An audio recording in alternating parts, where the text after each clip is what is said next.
All right, let's go with it then. We'll go ahead and get started. Hello, everybody.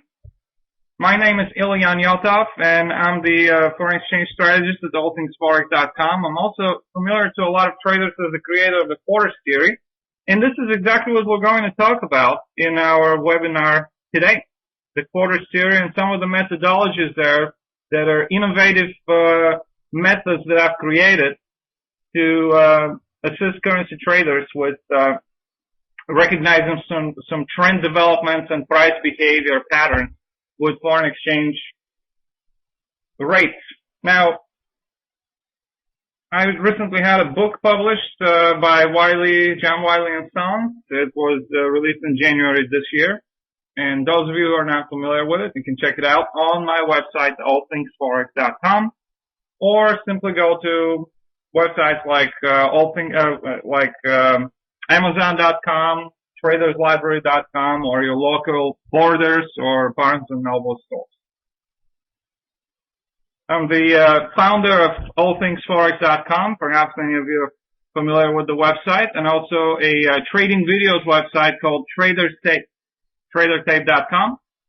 I'm also the host of a popular program. It's a daily broadcast. I call it the All Things Forex broadcast.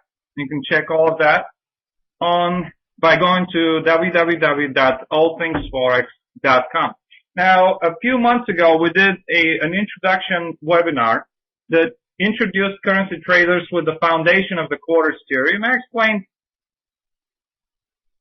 then what the mathematical foundation of the quarters theory is. It's obviously something that perhaps some of you have seen, but if you're joining us today for the first time, I wanted to go through that for about 5 minutes or so.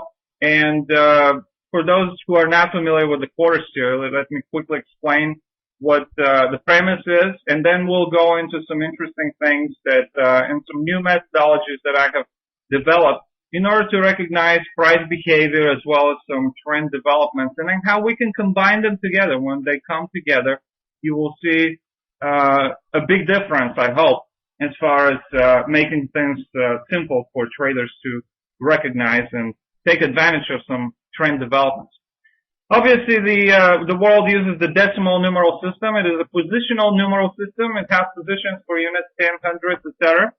The position of each digit conveys the multiplier, which is a power of 10 always. To be used with that digit, each position has a value of 10 times that of position to its right.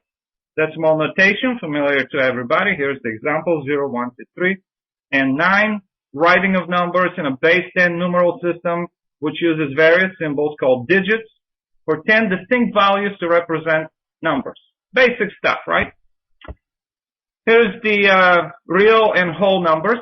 Real numbers include counting numbers, integers, rational numbers, irrational numbers, and most importantly for the quarters theory, the so-called whole numbers, 0, 1, 2, 3, and so forth. When a trader takes a look at the table of whole numbers, and especially when we take a look at the first number in each row, I've focused on these numbers because they do have a significance, in my opinion, even more than any other number in the table. Why is that? Well, the first number in each row represents a critical junction that marks the end of a previous set, and at the same time, the beginning of a new set of 10 numbers. So these are important junctions that mark the end of a previous set, and then at the same time, the beginning of a new set of 10 numbers.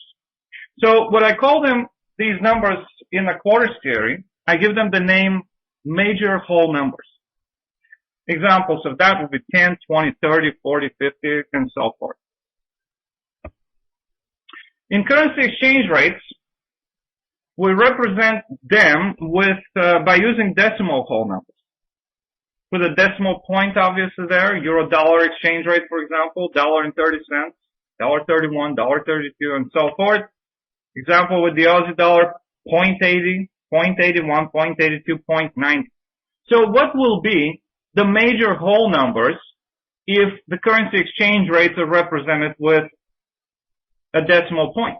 Well, obviously the major decimal whole numbers will be $1.30, $1.40, $1.50, $1.60. If you're looking, for example, at the exchange rate between the euro and the US dollar.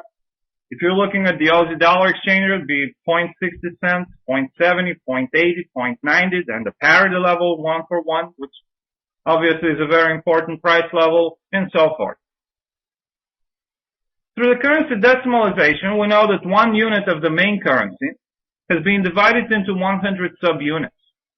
For example, 1 euro or $1 are divided into 100 cents. 1 Swiss franc is divided into 100 centimes. 1 pound is divided into 100 pence.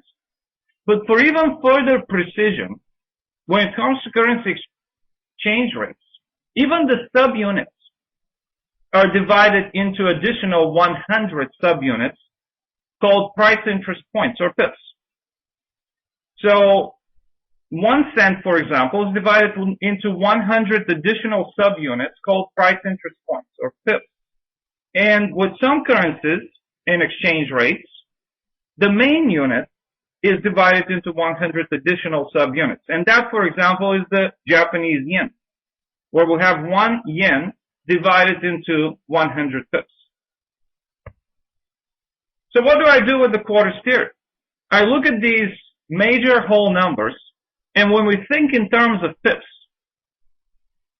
and pip ranges, between each one of these two decimal whole numbers, for example, with the euro-dollar exchange rate, we'll have, let's say we have the whole numbers $1.30 and $1.40.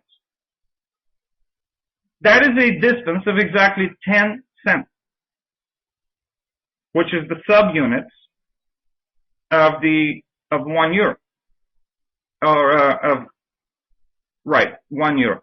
When we divide the 10 cents and think in terms of pips, the 10 cents range would have 10 times 100, which is 1,000 pips.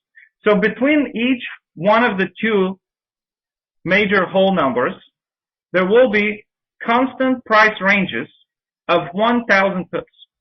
And in between the whole numbers, not the major ones, between each two whole numbers, whether that's $1.30, $1.31, $1.32, $1.33, within those 1,000 pip ranges, we're also going to see that we have constant price ranges of 100 pips each. So with the quarters theory, I divide all of these ranges into 4 equal parts, or 4 quarters. Now, if we divide the large range, which is the 1,000 pip range, into 4 equal parts, then we get 4 large quarters of 250 pips each. When we divide the 100 pip ranges, then we get 4 equal parts or 4 small quarters of 25 pips each. And this is just a little example as to what the 1,000 pip range looked like in a 100 pip range between each one of the whole numbers. So what are the quarters? Well, exactly that. We divide the 1,000 pip range, into 4 equal parts, or 4 large quarters of 250 pips each. So if we were to divide the 1,000 pip range between the major whole numbers at $1.30 and $1.40, then we'll get the large quarters between $1.30, $1.32.50, $1.32.50 to $1.35, $1.35 to $1.37.50, $1.37.50 to $1.40. Now, if we were to divide the 100 pip ranges, for example, excuse me, lots of coffee this morning. If we divide the 100 pip range between, let's say, $1.30 and $1.31, then we'll get 4 equal parts or 4 small quarters of 25 pips each. From $1.30 to $1.30.25, $1.30.25 to $1.30.50, $1.30.50 to $1.30.75, $1.30.75 to $1.31. So with the quarters theory, I propose that prices do not move in a random and chaotic manner, but rather I propose that prices move in an organized manner into organized patterns in attempts to complete the large quarters. They fluctuate. I propose the prices fluctuate within these 1,000 pip ranges in an organized attempt to complete the large quarters of 250 pips, and that every significant price move when it comes to currency exchange rates occurs from one large quarter point targeting another large quarter point. And of course, within these large quarters, we can also divide each large quarter of 250 pips in exactly 10 small quarters of 25 pips each.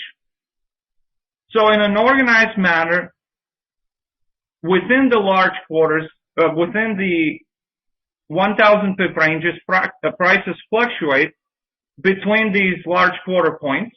And then within the actual large quarters, prices also fluctuate in an organized manner between these small quarter points in each one of the 250 pip ranges of a large quarter. The idea is to create a familiar environment for traders that is easy to recognize and constant. These are ranges that never ever change. In order for you to change these ranges, you have to change math, which would be quite difficult, I think. So what is the point here? I felt that creating a familiar and predictable environment would be a lot more beneficial for a trader. It will be a lot more beneficial for a trader for example, also to know that there is no chaos, that there is no randomness, but rather organized moves that occur in familiar patterns that demonstrate themselves day in and day out with currency exchange rates. And some of the examples that I have wanted to give you here on the slide is, for example, the dollar-yen exchange rate enters the 1,000 pip range above 90 yen, which is the 1,000 pip range, 10 yen range between 90 and 100 yen. Obviously, when we divide that into subunits called pips, that range would be equal to 1,000 pips. When we divide the 1,000 pip range into 4 equal parts of 250 pips, we'll get 4 large quarters of 250 pips each. And obviously, the points and the price levels that define these large quarters, I call them large quarter points, which of course, when you have the major large quarter point, the major whole number also coincides with a large quarter point. So in order for us to know that this is the major whole number, we also call this point a major large quarter point because we know that that is the level that is the end of a previous 1,000 pip range and the beginning of a new 1,000 pip range. A very, very important junction for the quarters theory methodology, because if you recall in a previous webinar, I also discussed what I call the 1,000 pip range transition in currency exchange rate. So in the example here, we have the 1,000 pip range between the major whole numbers 90 and 100 yen.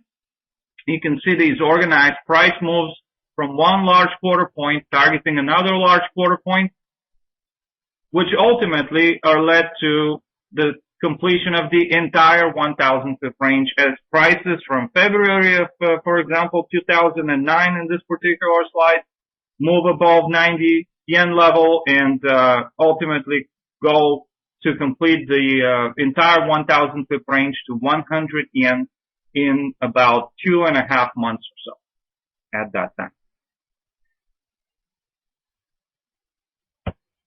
What is the completion of a large quarter? Well, obviously, we consider that every significant price move in a quarter theory methodology, every significant price move would begin at a familiar price point, which is going to be a large quarter point. And at the direction that this price move will be likely to take us to would be to target the large quarter point, the next large quarter point, either above the one that initially signals the beginning of the move, or if we have a bearish trend development or a bearish trend, then we might target the large quarter point below. So what constitutes a completion of the large quarters? We know that the ranges are constant, never ever change. They're 250 pips always between two large quarter points. So as long as we get to see a move from one large quarter point targeting another large quarter point that reaches within 25 pips from the targeted large quarter point, we consider that price move as successfully completed. Now, why do we do that? The reason I explained previously also is that the market often disguises the large quarter points. For $1 trillion a day market or whatever the recent volumes are with the foreign exchange market, we know that it's going to be practically impossible for prices to stop exactly at a targeted large quarter point. In most instances, the targeted large quarter points will be either overshot by a few pips or prices will come short from the targeted large quarter point by a few pips. So what I do is I apply the small quarter range, which is 25 pips, and I designate the range of one small quarter at 25 pips from a targeted large quarter point to serve as the area that is going to show us whether or not prices have reached at least a number that falls within the vicinity of a targeted large quarter point. And if they have done that, if the vicinity within 25 pips from a targeted large quarter point is reached, then that will meet our requirement to constitute a successful completion of a large quarter. In this particular example, we get to see a price move that takes place from a large quarter point for the dollar-Canadian dollar exchange rate, which is $1.1750. Prices move lower to target the large quarter point as $1.15. Obviously, they do reach that level. They even overshoot a little bit below it, reach the overshoot area below the quarter point at $1.15. Obviously, we consider that as a successful completion of a large quarter. Here's another example of a successful completion of a large quarter. This is the euro-dollar exchange rate, moving from the large quarter point at $1.3250, targeting the large quarter point above at $1.35. Obviously, prices do not reach the large quarter point at $1.35 exactly after the pip, and that is not what we should require. As we said, it's going to be practically impossible for prices to stop exactly at $1.35, especially if there's some stop orders, etc. We may not be able to see prices reaching the targeted large quarter point exactly after the pip. But as long as they do reach that area within 25 pips from a targeted large quarter point, we consider the large quarter as successfully completed. Jocelyn is sending a message, please refresh the screen. Are you guys not able to see my screen at all? If you're able to see the screen, let me know. If I need to change something, let me know so I make sure that you get to see everything.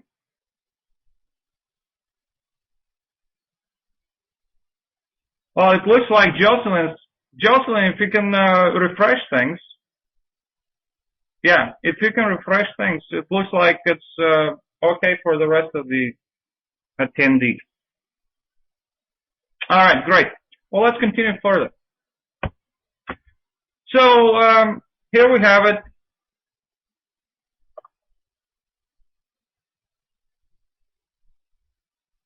Okay.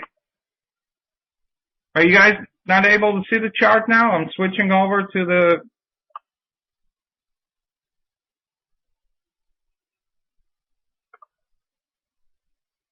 All right.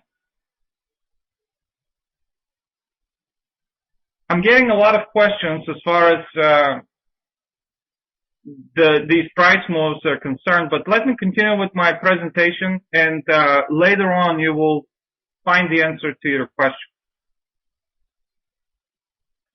So here's another example where prices do not complete a large quarter this time.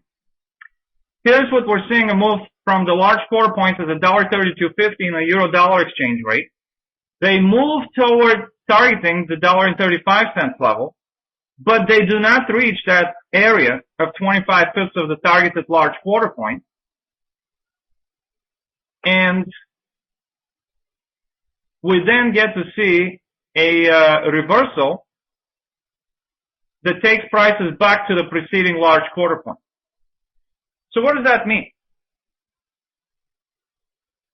With the quarters theory methodology, I create a familiar environment, which gets to show traders where the price point is going to start at, what could be the next logical price point that we can target, and of course, just because prices begin to work on a large quarter, that doesn't necessarily mean that a large quarter is going to be successfully completed. But not to worry, because unsuccessful completion of the large quarter would be likely to take prices back to another familiar large quarter point, which is the preceding large quarter point. And that is what happens there in the example that I'm showing you right now. What do you guys mean by using another screen? Are you not able to?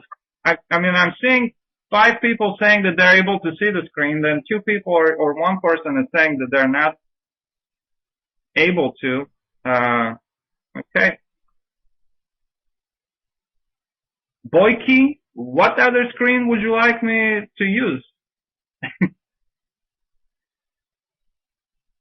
Okay, don't worry, all good. All right, well, we're not going to worry about it then. I just want to make sure that everyone sees what I'm showing. Okay, and Jocelyn is now okay after relogging. All right, perfect, perfect. Good to know. Okay, so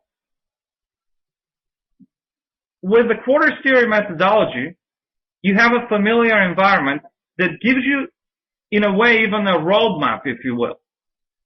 I provide you with the roadmap, and I give you the destination as well. You will know where the price moves, the initial significant price move begins, what could be the direction that that price move can take us to, and then ultimately, if a large quarter is not successfully completed, then we can also anticipate a reversal as a result of an unsuccessful completion of a large quarter that can take prices back to familiar price point, which is a large quarter point. So the idea is that a significant price move always begins from a large quarter point, and it always ends at a large quarter point. Whether the targeted large quarter point is reached, that would be the end of the significant price move. If the targeted large quarter point is not reached, then we can anticipate the move to take us back to the preceding large quarter point. Always begins with a large quarter point, at a large quarter point, and ends at a large quarter point. So that is the basics as far as the quarters theory methodology is concerned. What I wanted to talk about in a program today is something that I haven't talked about in previous webinars for FX3.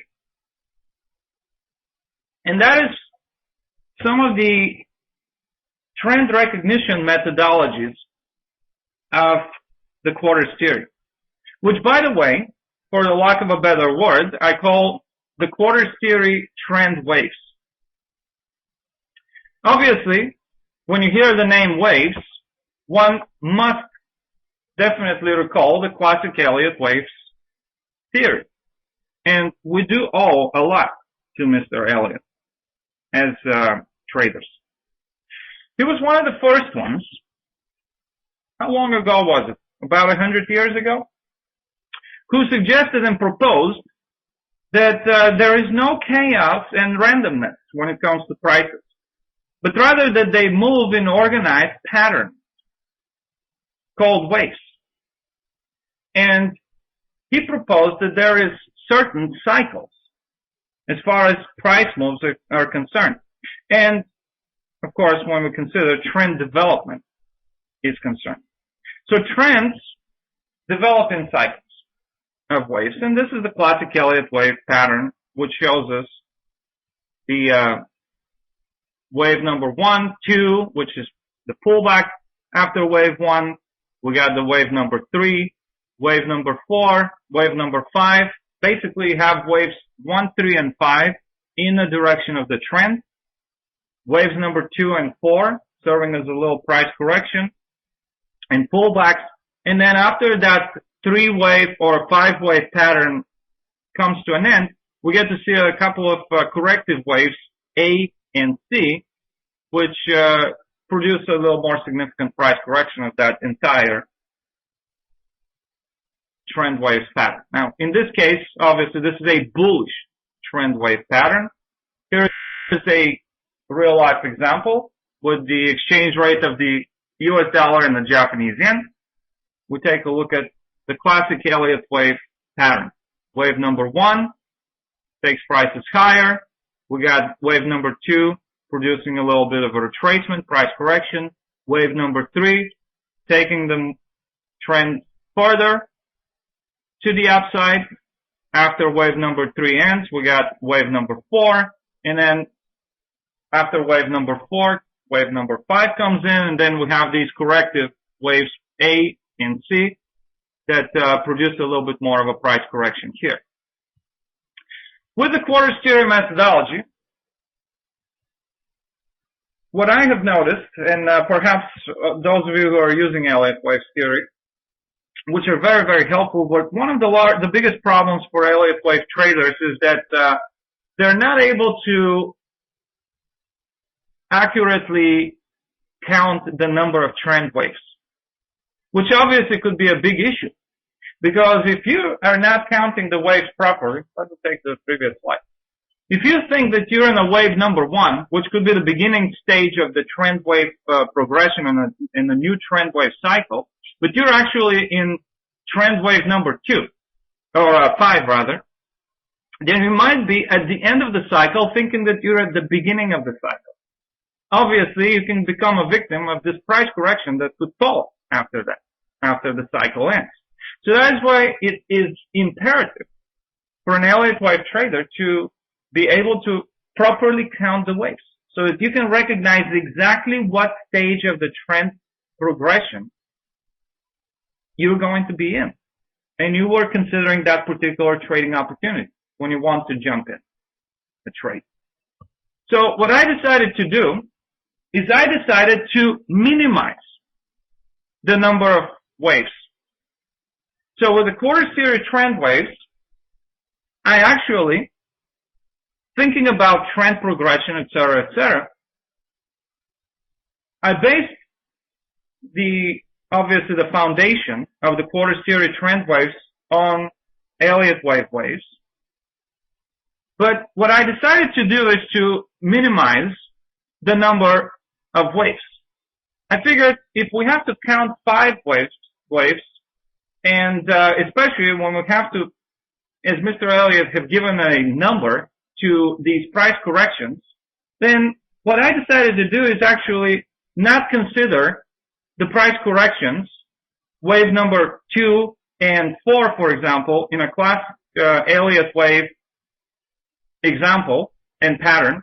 I decided to, instead of giving a number, to actually give them a name so that traders are more familiar with and help with the proper wave count, and so the traders can also visualize and understand better what these waves number 2 and 4 actually are. Because here's my thought.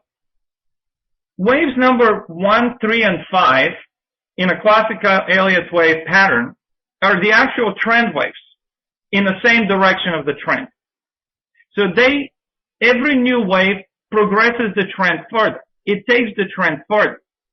But on the other hand, waves number 2 and 4 are actual regressive waves.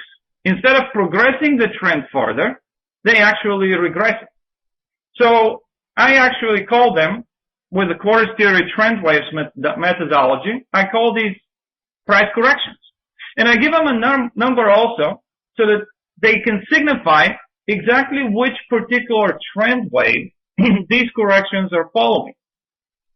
For example, after the first wave, correction number 1 is labeled C1, for example, which stands for correction 1.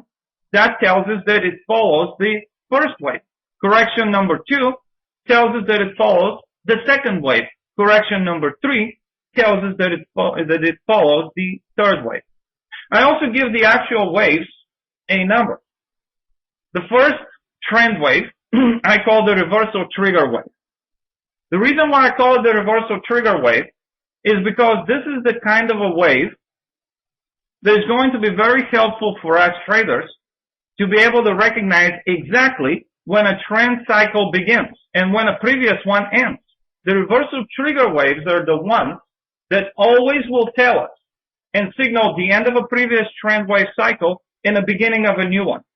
So they can also, if a previous trend wave cycle, for example, is a bearish trend wave cycle and a bullish reversal trigger wave begins, then obviously it would be also a potential trigger for a trend reversal of a bearish trend as an attempt to turn a bearish trend into a bullish one. Now, if a reversal trigger wave, which is followed by a price correction, is after that followed by another second wave, trend wave, I call that second wave the progressive wave. The reason why I've chosen that name is because that is the wave that actually confirms the development of an actual cycle. That we don't just have one reversal trigger wave, that trigger of a possible reversal of a new trend wave cycle is now being followed by a second wave that would be expected to progress the trend further. To progress basically what has already begun with the reversal trigger wave number one.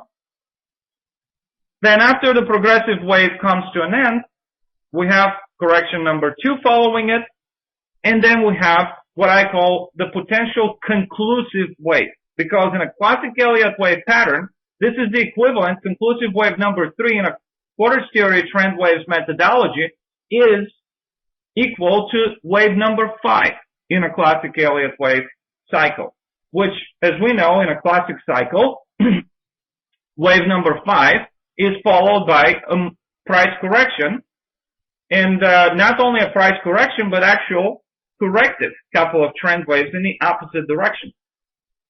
So that is why I give the third wave the name the conclusive wave. But here is the difference between the classic Elliott wave pattern and cycle and the quarters theory trend wave cycle. The conclusive wave number three is not followed by wave A, B, and C, but rather simply by a correction number three, which is labeled for the wave that it follows. And why do I do that? Here is why. Have you actually asked yourself, in a perfect world, obviously, these patterns will occur all the time. Unfortunately, however, prices do not always move in that fashion. In a perfect world, a 5 classic bullish wave cycle in the Elliott wave theory would be followed by these corrective waves A, B, and C in the opposite direction. However, what happens if in real life situation we actually get to see after wave number 5 and wave A what is expected to be that wave B actually continuing further and breaking above the high of wave 5? What happens then? What is an Elliott wave to do? Well, some of you will say, silly you. Of course, that would mean that we might have the so-called complex Elliott wave pattern. Meaning that, you know what? Wave number 5 could potentially consist of 3 smaller subwaves. Yes, absolutely. I agree with that. There could be a possibility for that.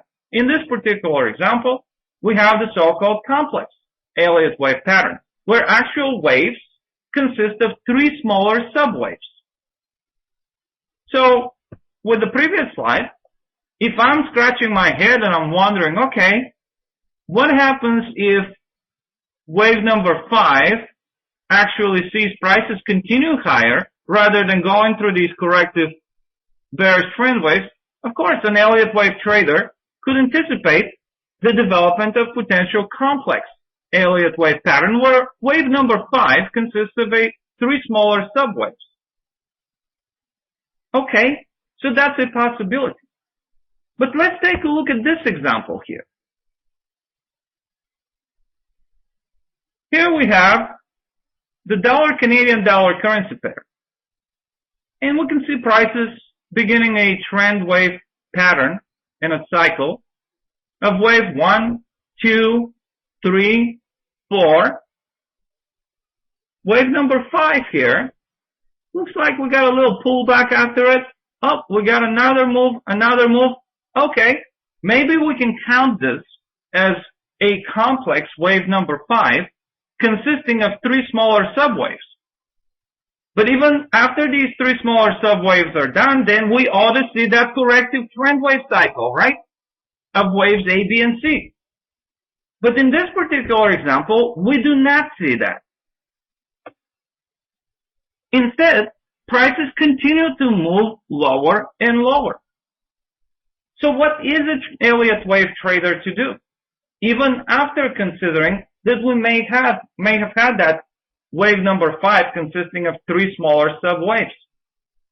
What's an Elliott wave trader to do?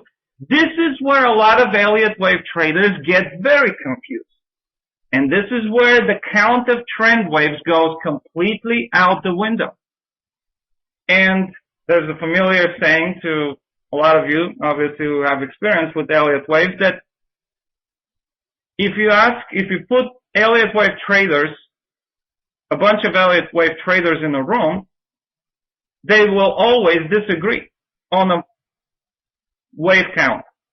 So that is the biggest issue for Elliott wave traders. And that is one of the examples that I wanted to share with you that causes this confusion. So here's what I did with the quarters theory trend wave methodology. I decided not to limit the number of trend waves in a pattern. And I also decided to completely eliminate any type of so-called complex trend waves or trend waves that could consist of three smaller trend waves. This simplifies the wave count. And here's how I would read this trend wave cycle applying the methodology of the quarters theory trend waves. My version of the classic Elliott wave theory. I would consider this move here as a couple of bullish waves, obviously, to the upside. But when these lows here are broken, then we will have a confirmation that a reversal trigger wave number 1, which is a bearish reversal trigger wave, has occurred, which has ended the previous cycle and has now signaled the beginning of a new bearish trend wave cycle. And we will get confirmation that this cycle continues forward and further if, obviously, the reversal trigger bearish wave, number 1, is then followed by a second progressive wave to the downside, which in this example does happen. We get the second bearish trend wave, and then after the price correction following the second wave, we get a third bearish wave. And instead of calling this cycle here a complex one, we give each one of these price moves to the downside and a price correction another wave number. Wave number 3, wave number 4, wave number 5, wave number 6, and wave number 7. So the idea is, with the quarters theory trend waves methodology, for us not to limit the number of waves, but rather allow the market to decide exactly how many trend waves the market wants to produce. And we keep an open mind. We do not limit the number of trend waves. Each wave that follows more than 3 waves cycle, I name the consecutive wave. It's a wave that follows the third, the fourth, the fifth, the sixth, the 7th, and if the market decides to go with 10 waves, so be it. If we have a strong trend, obviously we can see these, what I call also, extended trend wave cycles. Any cycle that lasts for more than 3 waves, I call an extended trend wave cycle. And if a cycle consists of more than 4 waves, then we would call it overextended trend wave cycle, which obviously could also help a trader recognize overbought or oversold conditions. By the time you reach 5, 6, 7 consecutive waves, it doesn't take a rocket scientist to figure out that that trend might be a bit extended already. So here's an example, once again, of what the quarters theory trend wave cycle looks like. We got a previous bearish trend wave cycle, comes to an end with a reversal trigger wave. Once again, it's imperative for you to be able to properly recognize these reversal trigger waves, because they're going to be the first ones in a cycle. They always end a previous cycle. They always start potential new cycle. When a trader recognizes a reversal trigger wave, that is also going to be the point when the wave count begins. So they're very, very crucial trend waves to help you with the proper wave count. So after a bearish trend wave cycle, we get a reversal trigger bullish trend wave, followed by correction number 1. Then we have a progressive bullish wave number 2, followed by correction number 2. We have a conclusive wave number 3, followed by correction number 3. Then wave 3 high is broken after the correction, and we have a consecutive wave number 4. Here is the most recent example of a great little quarters theory trend wave cycle that has been lasting pretty much on the euro-dollar daily chart since, end of June, beginning of July.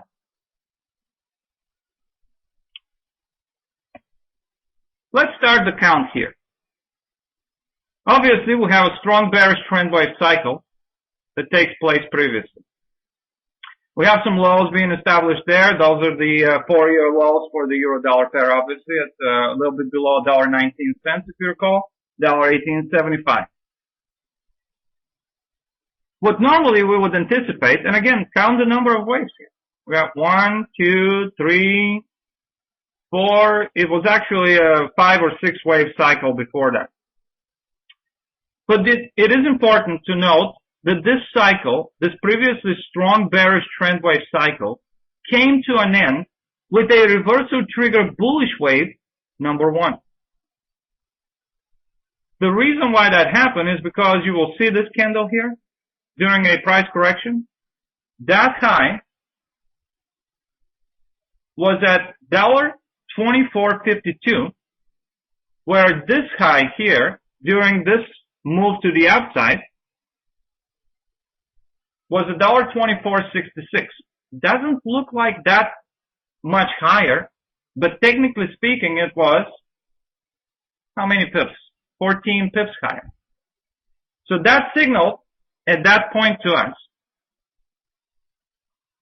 that this was a bullish reversal trigger wave number 1, which ended the previously strong bearish trend wave cycle. What do we expect when a trend wave comes to an end? Obviously, a price correction that's going to follow it. After the bullish reversal trigger wave number 1 came to an end, we had a correction, number 1 following. When the correction that follows ends, traders can anticipate the development of another second bullish trend wave. But in this particular example with the euro-dollar recent development, the second bullish wave was not able to break above the high of the first wave and continue the bullish trend wave cycle. Once again, ladies and gentlemen, the basic definition of an uptrend is higher highs and higher lows. You got to see at least higher highs in order for a bullish trend wave cycle to continue. And for new bullish trend wave to be successful, it has to always produce at least a higher high than a previous bullish wave. That did not happen. You will note these double top here, two identical highs in these 2 days at around $23.94, and then the following day $23.96, within 2 pips from each other.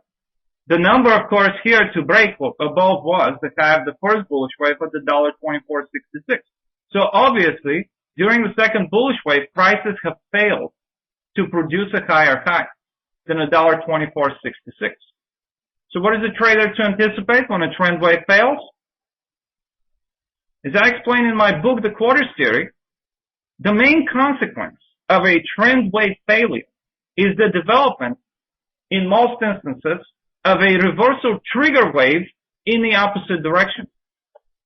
Traders realize that the previous bullish trend wave cycle is failing, and there's an attempt to trigger a reversal, which materializes in most instances with the development of a reversal trigger bearish trend wave in the opposite direction.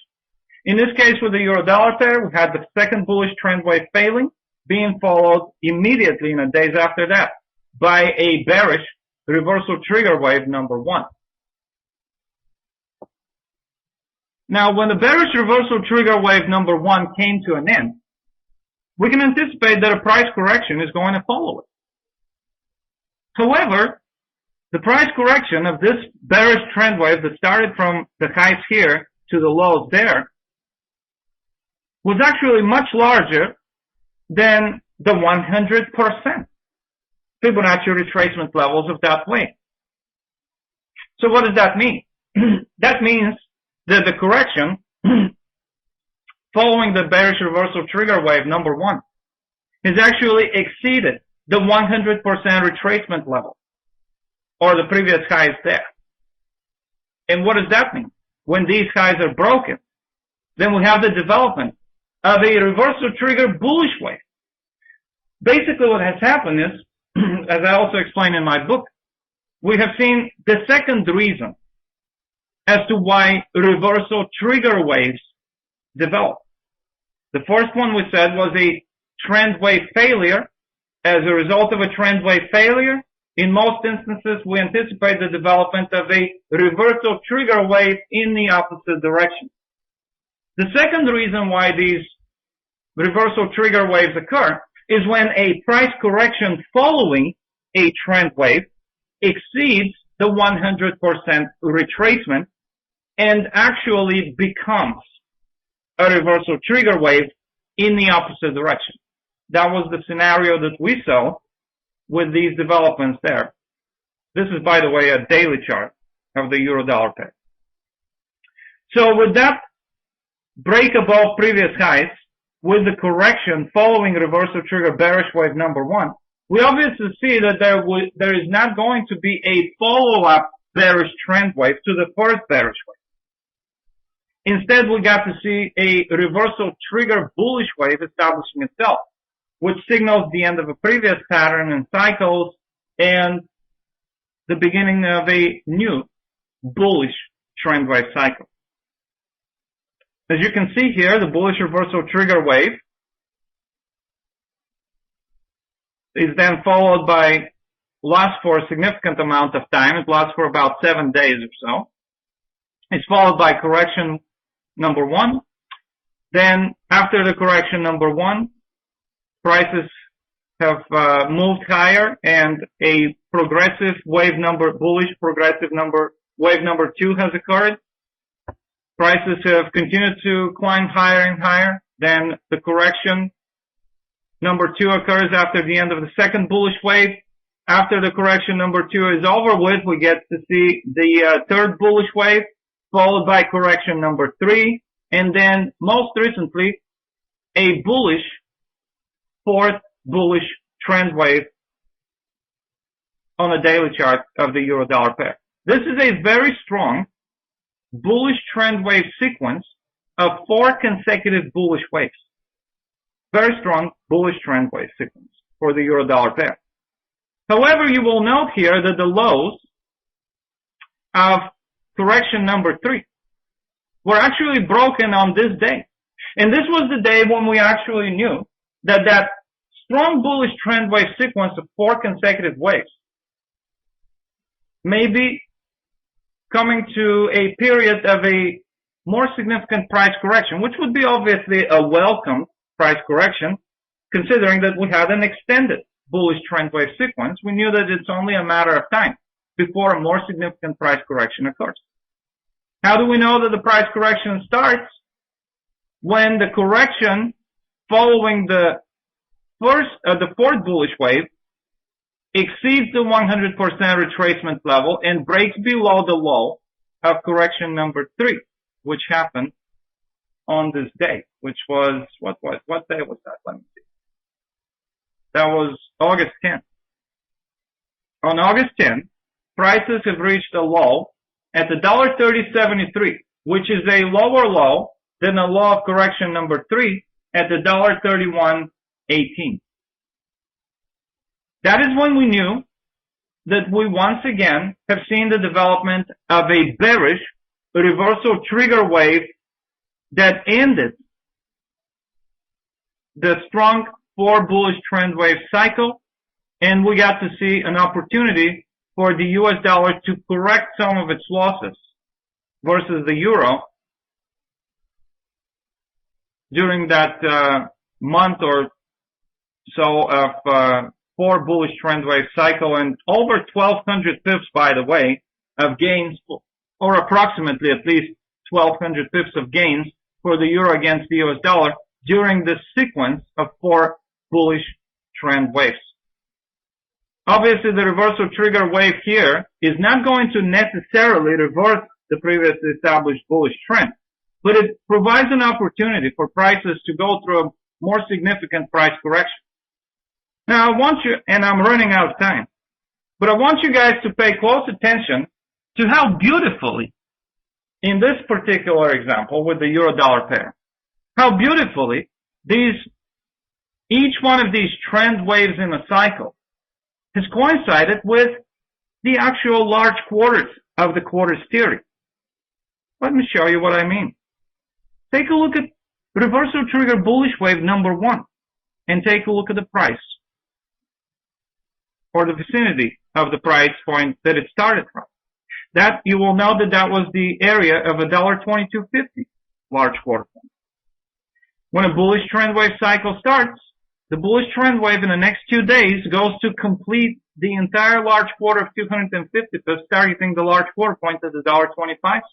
But because the bullish trend wave continues even further, then yet another large quarter of 250 pips is completed after that, targeting the area of $1.2750 large quarter point.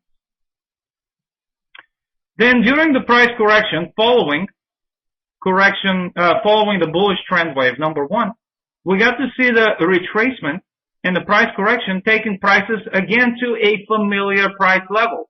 Where to?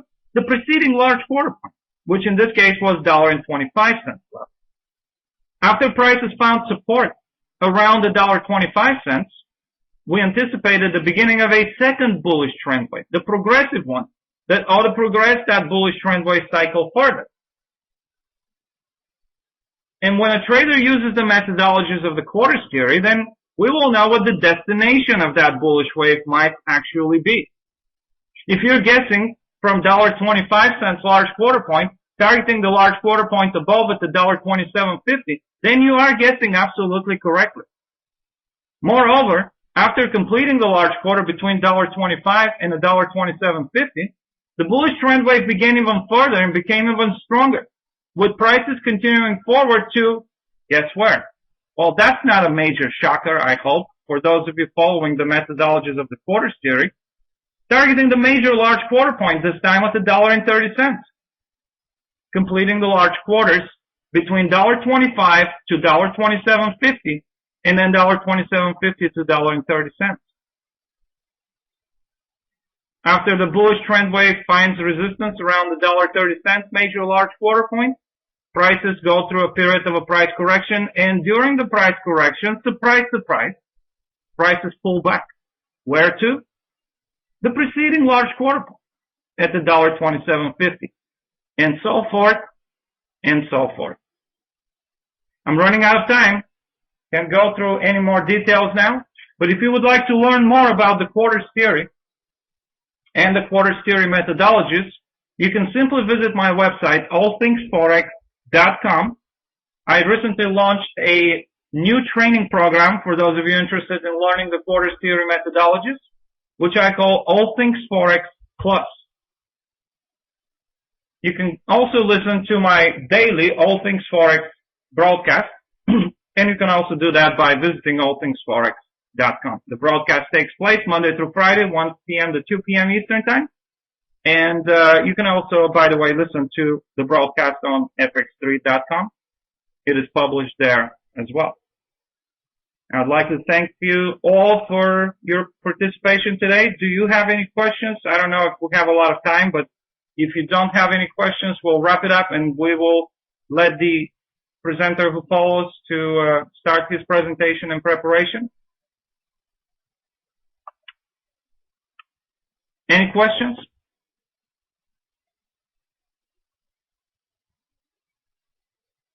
All right, great. Well, with that said, I'd like to thank our friends at fx3.com, and thank you all very much for attending today. I'm looking forward to seeing you at my website, www.allthingsforex.com, or seeing you again at some of the upcoming webinars here for our friends at FX3. Thank you very much, everybody, and happy trading.